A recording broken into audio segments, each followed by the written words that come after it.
A Primeira Igreja Batista de Macaé apresenta Programa Semear e Vida, uma mensagem de paz, fé e esperança para transformar a sua vida.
Êxodo capítulo 20, somente o versículo 15. Não furtarás. Irmãos, diante de todos os mandamentos, está uma preocupação de Deus em falar conosco das suas verdades e ajudar a organização, o planejamento, a decência, a bênção sobre a nossa vida, individualmente falando, a preocupação de Deus em abençoar o casamento, a família, a sociedade. A preocupação de Deus em fazer da nossa comunidade uma experiência de vida viável. Mas é interessante que muitas vezes, quando nós lemos e relemos os 10 mandamentos, deparamos com alguns deles que nós logo somos levados a pensar assim: este aqui não é para mim. Sou uma pessoa decente, sou uma pessoa trabalhadora, sou uma pessoa honesta, sou uma pessoa dedicada, fiel. Este texto, este mandamento, esta palavra não tem nada a ver com a minha vida. Ora, foi este o pensamento que o povo de Deus tinha e foi a pergunta que eles fizeram a Malaquias. Roubará o homem a Deus?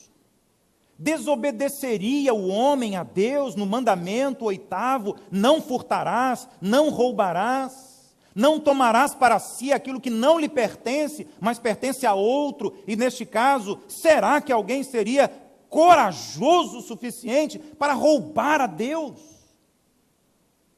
Todavia, vós me roubais, e ainda ficam perguntando: ora, por que será que dizeis, em que te roubamos? A resposta está no mesmo versículo, no mesmo texto, e imediatamente após a pergunta. Roubará o homem a Deus? Todavia poderia o homem ser desonesto a Deus? Mas as pessoas estavam perguntando: em que te roubamos? E aí Deus responde na pessoa e na voz do profeta Malaquias: nos dízimos e ofertas alçadas. E eu acrescentaria um pouco mais. E usaria Malaquias para responder assim: estamos roubando a Deus nos dízimos e ofertas alçadas, estamos roubando a Deus omitindo os nossos dons e talentos, estamos roubando a Deus omitindo no seu serviço, estamos roubando a Deus deixando de orar, deixando de ler a Bíblia e outras infidelidades mais.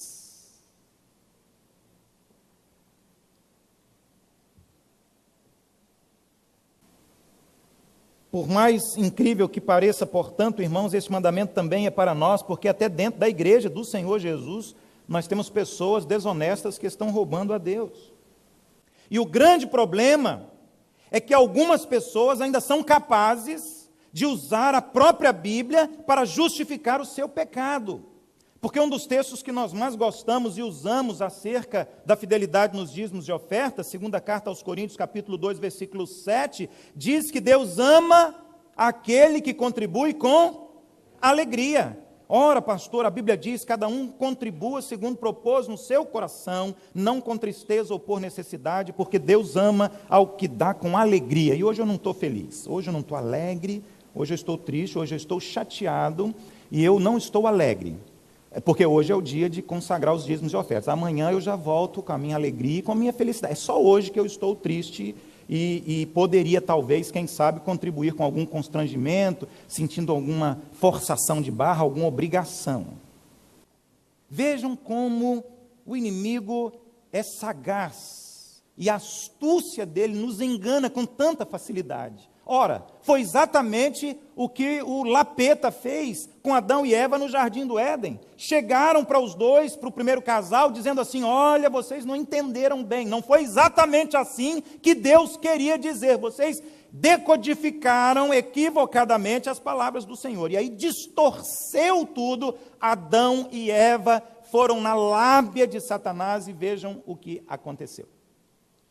Também quando Jesus estava iniciando o seu ministério e separou 40 dias e noites, subiu ao monte, isolou-se no deserto para um tempo de jejum e oração. No final, fisicamente, talvez também emocionalmente fragilizado por aquele tempo de busca espiritual, Satanás se aproxima e ele 3 vezes usa a Bíblia, textos da Bíblia, da palavra de Deus, para derrubar Jesus, para destronar Jesus, para inviabilizar o plano de Deus, o propósito de Deus na pessoa do Senhor Jesus. E aí ele dizia uma coisa que estava na Bíblia e Jesus dizia para ele assim: rapaz, você está enganado, não é isso. E ele tentava outra vez, e a palavra tentação significa exatamente isso. Ele tentava outra vez e Jesus dizia: não, mas a Bíblia diz. E uma terceira vez, e Jesus outra: não, você que está equivocado, e não eu. E corrigia novamente o inimigo. O 8º mandamento da lei, que está diante de nós, nesta série de mensagens, os 10 mandamentos, diz: não furtarás. Este mandamento tem a ver com as propriedades que as pessoas têm, os bens materiais que você possui, que eu possuo e que as outras pessoas também possuem, as nossas riquezas. Não furtar significa não tomar posse de alguma coisa que não pertence a você. Não furtar aqui nos 10 mandamentos significa não tomar posse de alguma coisa que não seja resultado de uma ação honesta da sua parte. Um trabalho honesto, de meios lícitos e íntegros. É isso o que Deus está dizendo. E como todos os outros mandamentos da lei de Deus, nós também precisamos compreender a profundidade desta palavra do Senhor e aquilo que realmente significa não furtarás e como eu vou aplicar isso hoje, aqui, agora, na minha vida. Há várias modalidades de roubo e muitas vezes passam desapercebidamente diante dos nossos olhos, diante da nossa mente, diante da nossa compreensão. Ou porque nós não percebemos, ou porque nós fazemos de conta que não estamos percebendo ou que não estamos entendendo aquilo que está acontecendo diante de nós. Então, há várias modalidades. Fraude comercial, preguiça no trabalho. Sabia disso, não? Quando você é preguiçoso no trabalho, quando você chega atrasado, sai mais cedo, não faz aquilo que devia fazer, não cumpre com a meta, não faz a sua parte e no final do mês ainda quer receber o seu salário integral, isso é roubo, é furto.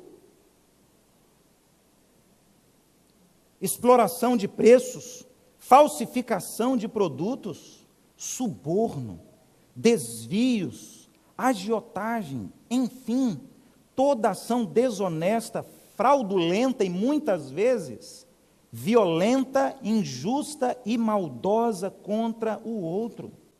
E no caso da moralidade hebraica e no contexto do povo de Deus no Antigo Testamento, o roubo também estava relacionado a todo e qualquer outro tipo de exploração, tanto da parte dos ricos quanto da parte dos pobres. Ou seja, não furtarás não é só para o pobre, é para o rico também. Não furtarás, não roubarás, não é só para o rico, é para o pobre também. Não apenas aqueles que estão em Brasília, mas aqueles que estão em todas as outras capitais e pequenas e grandes cidades. Aqueles que são os patrões e aqueles que são os empregados também. Esta palavra se aplica a cada um de nós, se aplica a todos nós.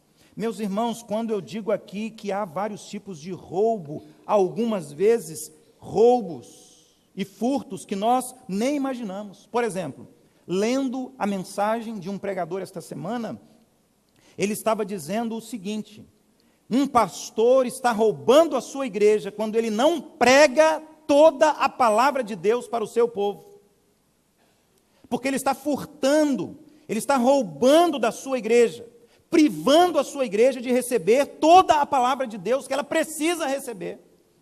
Vejam só, irmãos, até o pastor, não furtarás, não roubarás, tenho que pregar toda a lei, tem que pregar todo o mandamento, tem que pregar toda a palavra, começando em Gênesis e indo até Apocalipse, sem desconsiderar nenhum livro, nenhum capítulo, nenhum versículo, porque se eu fizer isso, se eu começar a escolher textos, não, esse aqui pode, não, esse aqui não pode, esse aqui vai agradar, esse aqui o povo vai aplaudir de pé, e esse aqui o pessoal vai até sair da igreja, esse aqui não é bom, esse é popular, esse aqui é muito impopular. Então, se eu começo a fazer isso, eu estou roubando, sendo desonesto, estou furtando, porque, de certa forma, estou retirando da igreja o privilégio de receber todo o conselho de Deus, toda a palavra do Senhor, toda a Escritura Sagrada.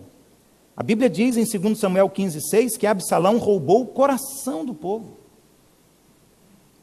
Absalão desobedeceu o 8º mandamento da lei de Deus, roubou a confiança, os sentimentos do povo, roubou o amor do povo.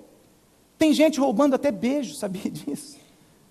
Especificamente a Bíblia tem alguns textos que falam sobre o roubo, sobre o furto. E entre outros, 3 textos se destacam. Êxodo 22, de 1 a 15, fala sobre esse assunto, explana, detalha bastante sobre o 8º mandamento da lei de Deus. Depois em Levítico 19, de 35 a 37, e também em Deuteronômio, capítulo 25, de 13 a 16, a palavra de Deus detalha, é minuciosa, chamando a nossa atenção acerca da prática do roubo, da desonestidade, da apropriação indevida daquelas coisas que não pertencem a nós. Em Provérbios 28, 24, o rei Salomão, o sábio, chamou o roubo de pecado e o ladrão de companheiro da destruição. A Bíblia Sagrada toda, de Gênesis a Apocalipse, fala muito sobre o 8º mandamento. E um dos exemplos mais extraordinários sobre o 8º mandamento está no Novo Testamento. Aquela história de Jesus, quando ele tem um encontro com um homenzinho chamado Zaqueu, o cobrador de impostos. Se existe uma ilustração maravilhosa sobre o 8º mandamento, não furtarás, certamente é esta a história de Zaqueu, o publicano, Zaqueu, o cobrador de impostos. Porque antes de ter um encontro com o Senhor Jesus, esse homem era um especialista em fraude, em roubo. Ele furtava as pessoas, ele cobrava impostos em excesso, além da conta. Ele era desonesto, ele roubava para o governo, para as autoridades, e ele roubava para si mesmo. Ele era um homem rico, poderoso, e a Bíblia diz que todos odiavam, porque ele era um fiscal de impostos do governo, e todas as pessoas pagavam altíssimos impostos, e ele desviava, colocava uma parte no seu próprio bolso, e fazia média com as autoridades, com o governo, arrecadando além do que era determinado pela lei.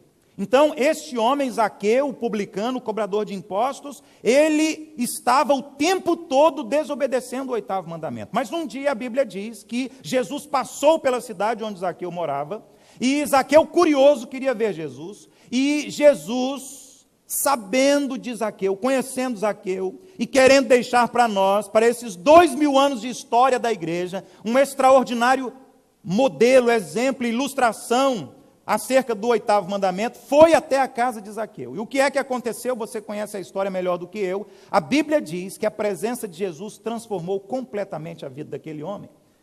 E ele agora olha para Jesus e diz assim: Senhor, a salvação chegou a esta casa e alcançou a minha vida e toda a minha família. E eu quero lhe dizer que, como uma prova real da minha conversão, da minha mudança de vida, da minha transformação de pensamento, de palavras, de coração, de alma, de sentimentos, de valores, de emoções, eu quero dizer para o Senhor o seguinte: eu vou começar a minha nova vida em Cristo, obedecendo o 8º mandamento da lei, que diz: não furtarás, não roubarás, e ainda farei mais. Este mandamento terá efeito retroativo sobre a minha vida. E eu vou devolver com juros e correção monetária tudo que eu roubei. E é interessante que no texto ele usa uma expressão. Ele diz assim: Senhor, se porventura eu roubei, mas ele sabia que tinha roubado. Qual que é o ladrão que não sabe que roubou? Então, a gente tem nessa história uma ilustração maravilhosa que nos desafia, que nos inspira nesta manhã a mudarmos de vida enquanto ainda temos a oportunidade de fazê-lo. Ainda olhando para as páginas das Escrituras Sagradas, o furto assume muitas formas. Inclui o roubo, Mateus capítulo 10, o sequestro, Êxodo 21, o tráfico de seres humanos, 1 Timóteo, a receptação de coisas furtadas, Provérbios 29, as transações fraudulentas, 1 Timóteo 3, o uso de pesos e medidas falsificados, Provérbios capítulo 20, a violação dos marcos de propriedade, Deuteronômio 19, a injustiça nos contratos firmados, Deuteronômio 24, a extorsão, Salmo 62, os contratos de empréstimos imorais, Salmo 37, o tomar emprestado e não devolver, Êxodo 22, o ingresso em demandas forenses injustas, 1 Coríntios 6, o plágio e outras coisas semelhantes a estas. Temos nesse 8º mandamento muitas mensagens para nós, irmãos. É mais do que um alerta de Deus para nós. Somos cercados de tentações, de convites, de propostas, de possibilidades a estarmos desobedecendo todos os mandamentos, este, o 8º, inclusive, que diz de uma maneira muito simples, muito direta, muito objetiva: não furtarás, não roubarás. E eu destaquei aqui, e quero fazer menção a pelo menos 2 extraordinárias mensagens deste texto da Palavra de Deus para abençoar a minha vida, a sua vida. A primeira delas é que a obediência a esta ordem ajuda a controlar o nosso impulso natural para a cobiça. E sejamos sinceros, irmãos, o quanto nós sofremos com este mal, com este pecado chamado cobiça. Somos levados o tempo todo ao pecado da cobiça, que nos leva aos outros pecados, inclusive este, o roubo, o furto. Cobiçamos a casa do outro, que é maior, melhor do que a nossa. Cobiçamos os filhos dos outros, que são mais bonitos, que são mais inteligentes, que são mais elegantes. Cobiçamos a esposa do outro, cobiçamos o marido do outro, por alguma razão. Cobiçamos o carro do outro, a moto do outro, a bicicleta do outro. Cobiçamos as joias do outro, cobiçamos as roupas do outro, cobiçamos o cabelo do outro. Eu já estou começando a entrar nessa fase de cobiçar o cabelo dos outros. Principalmente com essa iluminação forte aqui, eu fico na quinta-feira fazendo a edição da TV e fico indignado. Porque essa lâmpada, ela não é crente, ela não é de Jesus. Parece que eu estou ficando careca por cima, mas é um defeito da iluminação. E a TV denuncia isso. Mas seja como for, quando você decide no seu coração não furtar, não roubar, isso vai ajudar você a controlar o seu impulso humano e natural para o pecado da cobiça, e isso vai ser uma bênção na sua vida. Outra mensagem maravilhosa do mandamento 8º da lei é sobre a confiança em Deus. É sobre a confiança em Deus. Eu não preciso furtar, eu não preciso roubar, porque eu confio no Senhor, confio na provisão do Senhor, confio na bênção do Senhor, confio no cuidado, nos livramentos do Senhor. Ele é o meu Deus, e eu sou um servo do Deus Altíssimo. Eu confio nele, não preciso roubar, não preciso ser desonesto, não preciso furtar, porque é Deus que supre as minhas necessidades. Ele é o Deus da minha provisão. Vejam, irmãos, como a nossa teologia tem tudo a ver com a nossa vida prática, a cada instante, a cada momento, a cada segundo da nossa história. Se cobiçamos e se furtamos, é porque não estamos confiando no Senhor. Duvidamos que Ele nos ajudará, que Ele nos manterá.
A Primeira Igreja Batista de Macaé apresentou Programa Semear e Vida.